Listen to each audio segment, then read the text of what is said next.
Here's something founders don't want to admit. In period 9, discounting doesn't make buyers feel lucky. It makes them feel unsure. And once doubt enters, authority leaks fast.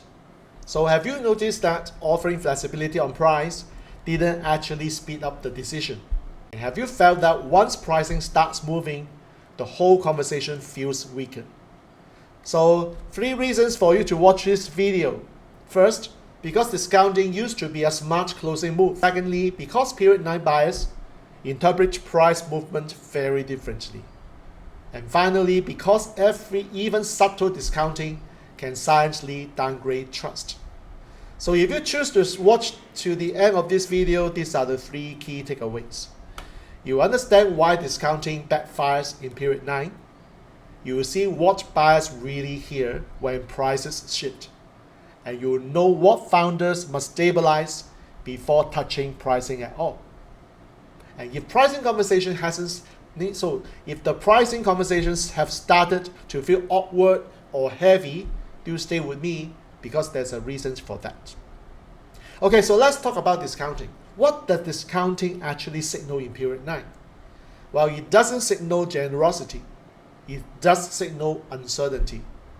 When a founder adjusts price quickly, buyers don't think, wow, great, I have a good deal. They think, oh, was the original price real? And once that question appears, authority cracks.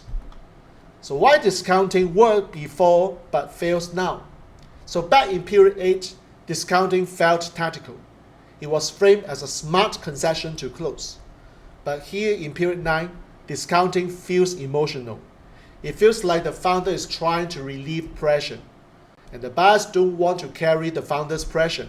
They slow down to protect themselves. So what's the core mistake founders make then? Well, founders think price resistance is the problem. So they adjust the numbers, they add more bonuses, they soften the payment terms. But price resistance is rarely about affordability. It's about confidence in the frame. So when you move price without changing the frame, trust erodes. So what must you do instead then as founder? Well, you must stabilize your pricing posture first. Why? Because posture communicates confidence faster than explanation. You must treat price as a conclusion, not a lever. Because conclusions feel considered, levers feel reactive. And you must be willing to lose deals over price, because willingness to walk signals that the value is real. So what must you stop doing as founder also? Well, stop negotiating against yourself. Self-discounting looks like self-doubt. Stop using discounts to create urgency.